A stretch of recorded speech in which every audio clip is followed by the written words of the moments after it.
Hey,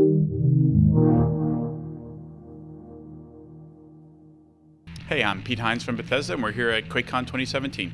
Let's start by talking about your strategy when it comes to virtual reality. So this year we have 3 titles for VR that are shipping this holidays, starting with Skyrim for PSVR. And it is Skyrim as you know it. It is a full hundreds of hours game where you can basically go wherever you want and do wherever you want. And then we have Fallout 4 coming to the HTC Vive.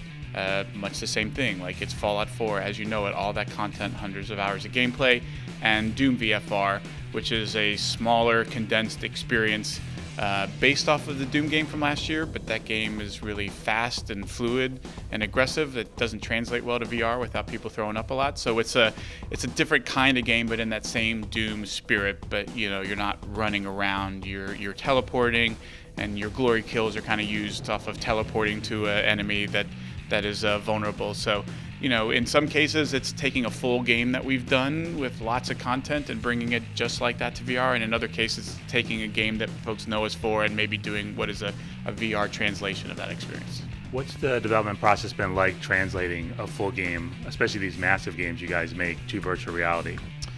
Challenging. Like it's not easy to take a game that size, and in particular, you know, just the UI UX. Like, how are you going to have somebody access their inventory, switch weapons? Like, how do you use shouts? How are you going to integrate that with combat? But I think we've got some really good answers for how those things work, how they feel.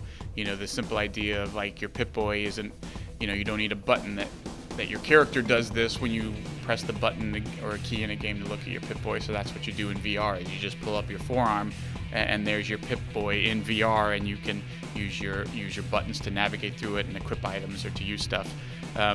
We've got not only Bethesda Game Studios working on those VR titles, but also the awesome folks at Escalation Studios down here in Dallas, who we acquired a few months back, have done an amazing job in bringing both of the Bethesda Game Studios titles to VR and you know, getting giant full games and making them work across both those VR platforms. While it's still early in VR, Bethesda is one of the early companies to really kind of jump into this space with full-on games. What is it about VR that interests you guys as a studio?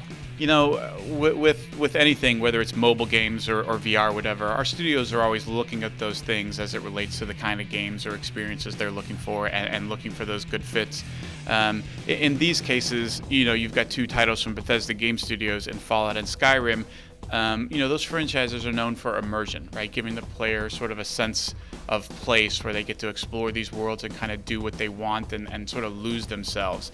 And VR is really another incredibly immersive way to bring that experience to players. Like, even if you've played these games before, playing it in VR is a very different kind of experience, in sort of immersing you and having you feel like, wow, I'm really in like a post-apocalyptic wasteland, or I'm really in these snowy mountains, like navigating my way to this dungeon entrance that I'm going to go through. So it's about sort of building on and giving a different way to experience that sense of immersion.